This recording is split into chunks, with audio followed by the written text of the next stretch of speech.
What's going on, everybody? It's Rofnum here. I mentioned in the last video I did like this, where I was talking about how I was doing the surgery and all that stuff, that I would do an update in 1 month. It's been 1 month and 2 days since I actually got the surgery. The surgery was on November 30th. It is now January 1st of 2024. It was so the surgery was November 30th of 2023. It is now January 1st of 2024. So it's been a little over a month, but New Year's, the holidays, and all that stuff. Things happen and you get kind of busy. But so I kind of put a short out, a little tiny video where I stated that the surgery went well and I was home and everything was going fine. And to give a brief synopsis of what happened, the first week I was in an all liquid diet, all clear liquid diet, except for like I could have protein shakes, like Premier protein shakes and stuff like that. But it had to be clear liquid, so like broth, chicken and beef and pork and that kind of stuff. Also had to make sure it was low sodium, not a lot of calories, and all that fun stuff. The second week, I was able to add in pureed food, so like I could do canned tuna and canned chicken, or like put stuff in a blender and puree it up, basically like baby food consistency. The third and fourth weeks, or the last 2 weeks that I've went through, were when I could start adding in more regular food, soft foods. And as of this past Friday, it's full on whatever, as long as the one thing I have to make sure I stay away from is starches. And then my sugars have to be below 10 grams of sugar per serving. Which a serving for me is not much at this point. They want me to consume 3 to 4 ounces of protein per meal, and then fill the rest of the way up with veggies, which is not hard, because after eating 3 to 4 ounces of protein, I'm pretty full. So the total amount of calories I'm supposed to have every day is 800, which is like nothing, because most dietitians and fitness people say you take the weight you want to be and you multiply that by 10, and that gets you the number of calories that you should be consuming. Now, I started this journey off at 419.3 pounds, I think is what it was. Basically 419 and a half pounds. My goal is to get down to at least 250. I really want to get back down to 215, 220. But that's going to be a challenge, because the weight loss surgery is a tool to help with losing weight, and it also helps you with developing good eating habits and stuff like that, as long as you stick to the diet, the vitamins, and everything that the doctors tell you to do. There are tons of stories out there about people that gained the weight back after they got down to the size that they wanted to be. They blew back up because they either stretched their stomachs out, or they got one of the surgeries that was reversible, so they were able to go back to eating the way that they used to, because they're like, I got down to the weight that I'm at now, and now I can eat whatever I want. But the thing is, when you go on a fitness journey or a weight loss journey or any kind of thing where you're trying to lose weight, get in shape, or anything like that, you have to stick to it. It's a full lifestyle change. You can't just get to the point you want to be at and then go back to the way you were before all of that. That's why it's very important that you develop good habits and stick to those good habits. As time goes by, I'll be able to eventually add in starches. I think it's 5 more months, and I can start having like some rice, some potatoes, stuff like that. But I'm going to still try to stay away from those as much as possible. the main thing that with the surgery that I got, that I have to make sure that I get is proteins. I have to make sure that I get at least 80 to 100 grams of protein a day for my diet.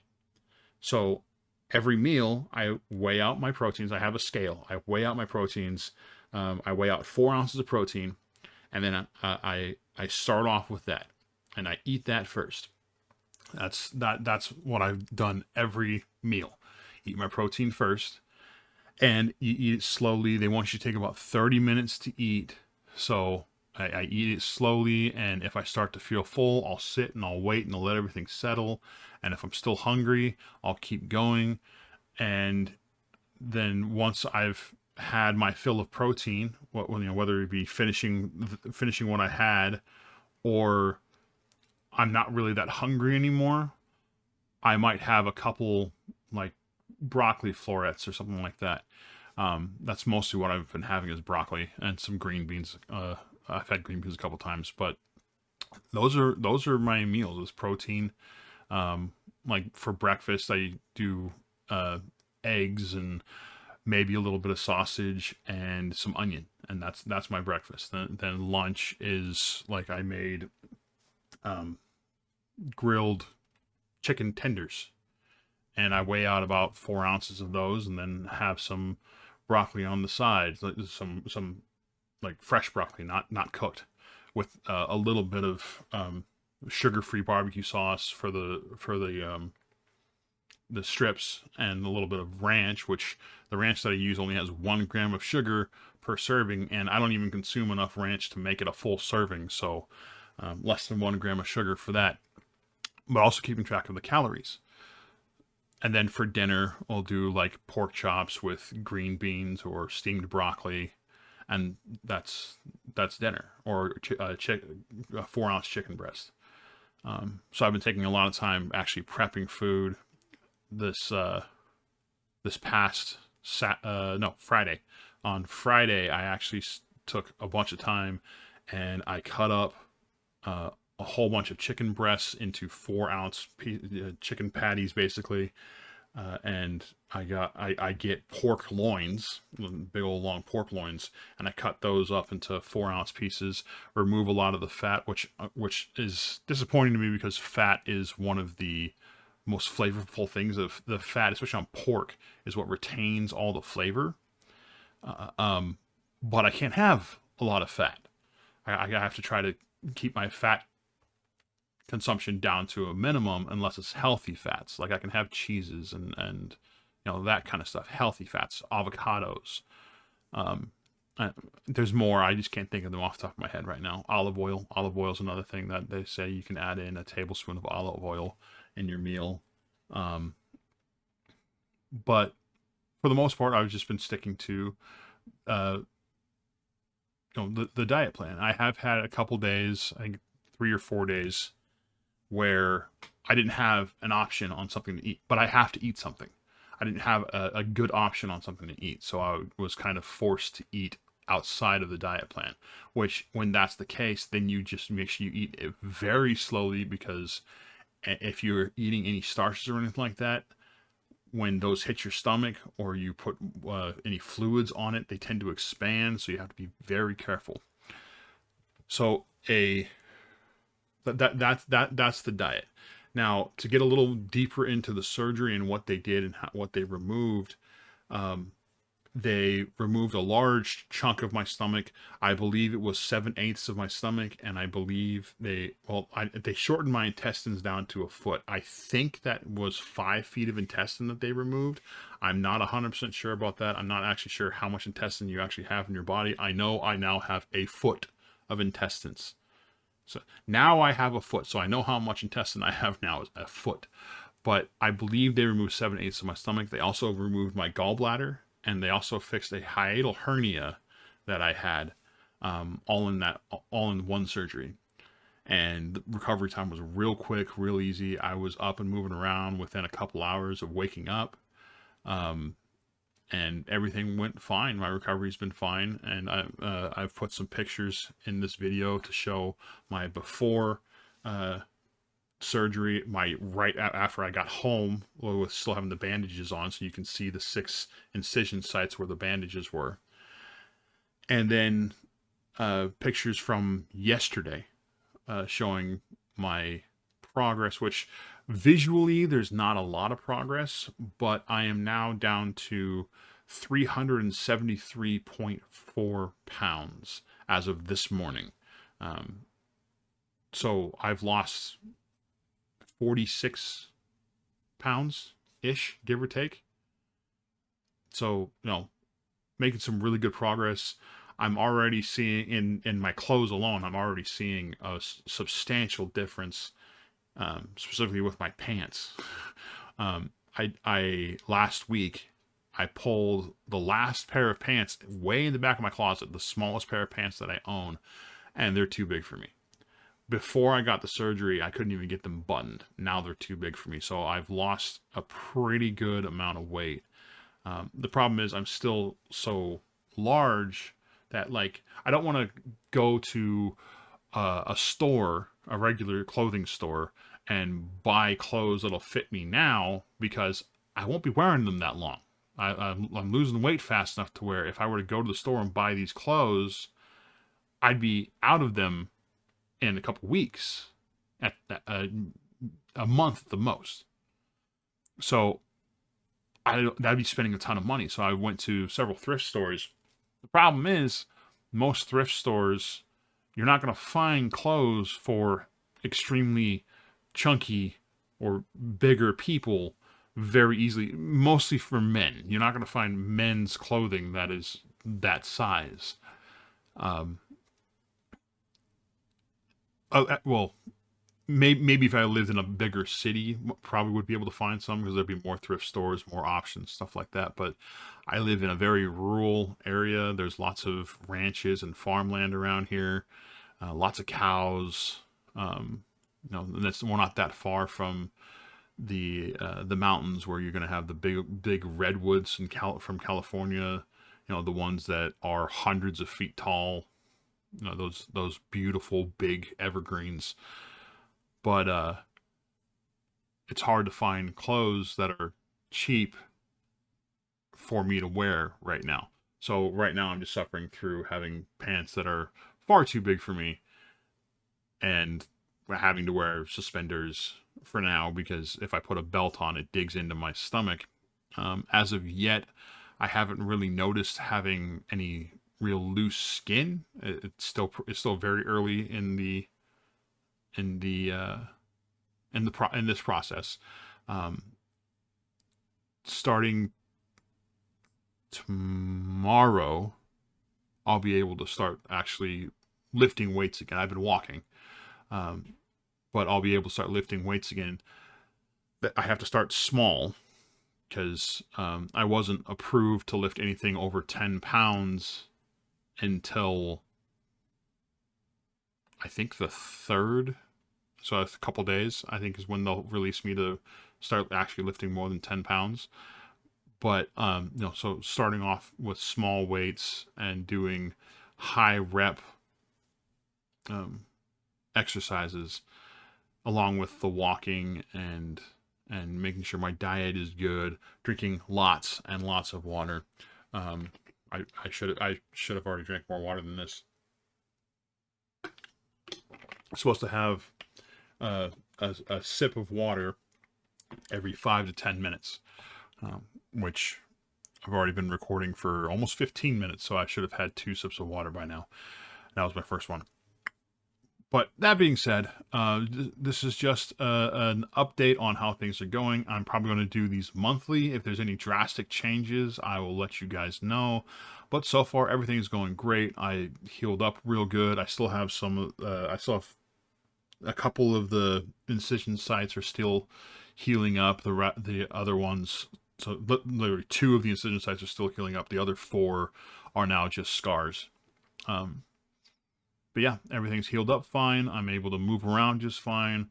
I went back to work, so I'm back to my job, and obviously I've been recording videos and stuff, and yeah. So once again, thank you guys so much for supporting me and being here with me through this entire thing.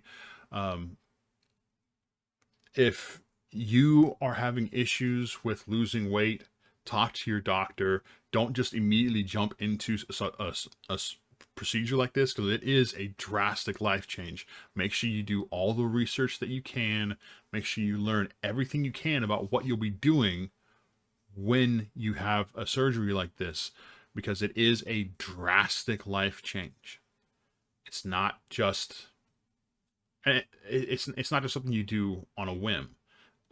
This is something that I have thought about for literally years, and I talked to my doctor about it, and he actually brought it up to me first, because we were talking about how when I was working out hard on a regular basis, I hit a plateau and I just could not break through. And I had a personal trainer, and we changed my diet, we changed my exercise program, we kept on trying new things, and I just could not break through that plateau. And then I got injured. But my doctor is the one who suggested that I look into this again. He didn't suggest it the first time I looked into it. The first time I looked into it was with my second wife. She was getting the surgery, and so I was going through it with her, in the sense of I was reading the same research that she was. I was supporting her in her decisions, going with her to the doctor's visits and stuff like that, asking questions of my own. And that's when I kind of got it in my head that maybe this was something that I should do. But I was also still young enough to where I could lose the weight. I knew I could, because I had done it before. But now I've reached an age, this is 12, 13 years later. I've reached an age where it's much harder to get the weight off. Now that it's on, it's much harder to get the weight off. So the surgery was a tool to facilitate the weight loss again. And the surgery is just that. It's only a tool. It's another tool, just like changing your diet, exercising, working out, stretching, doing yoga, all that stuff. And also make sure you have a good support system around you, people that will be behind you 100% in your decisions, because you don't want to do this.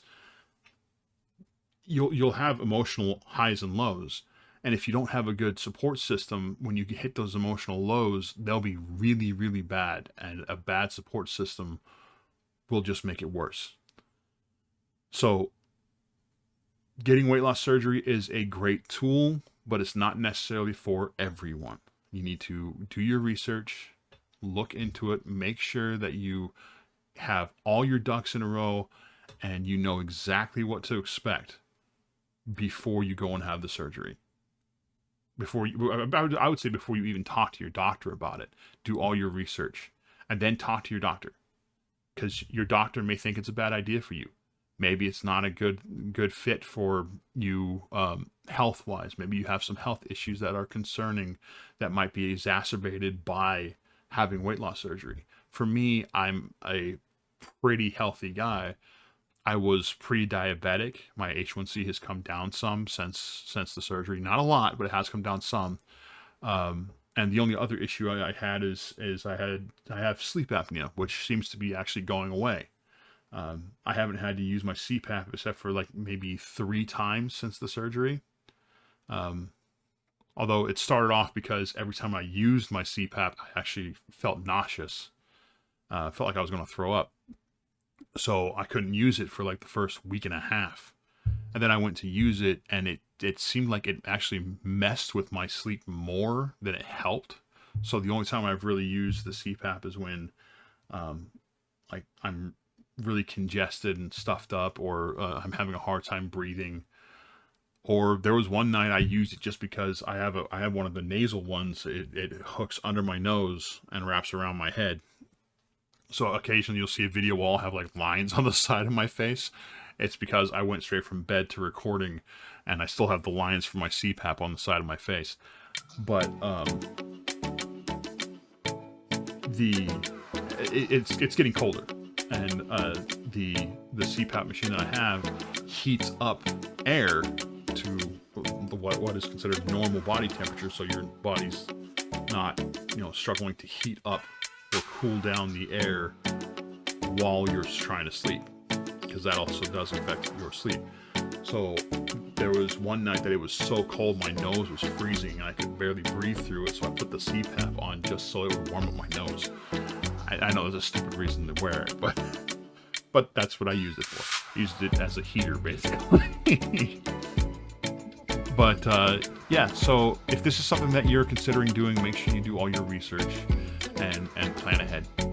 It does take a while to go through the entire process of everything, but make sure it's something that you can actually and are willing to do, because it is a massive life change and you have to stick to it. I have baggies. I literally have baggies of vitamins. These are all vitamins that I have to take, and this isn't even all the vitamins that I take.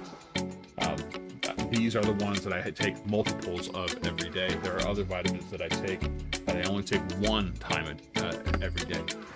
So it's a life change, and you have to stick to it. So just make sure if this is something that you're going to do, you do your research and stick to it. Stick to the plan, because it can hurt you if you don't. Just be careful, do your research, and talk to your doctor. And again, thank you guys for being here. Thank you for supporting me. I'm looking forward to continuing to shrink and keeping you guys informed on how things are going. I'm hoping to be able to bulk up some, get some muscle on me. Not a ton. I don't want to look like, The Rock or 1970s and 80s Arnold Schwarzenegger, Sylvester Stallone, anything like that. I just want to have a little bit of muscle definition on me and just be in good health and feel good, which has already started happening. I'm in much better shape than I used to be. So once again, thank you guys so much for being here. Thank you guys so much for supporting me. I will see you guys next time, probably in about a month, with another one of these updates. But until then, I put out a lot of gaming videos and I'm working on some other stuff. So thank you again. I'll see you next time. Bye-bye.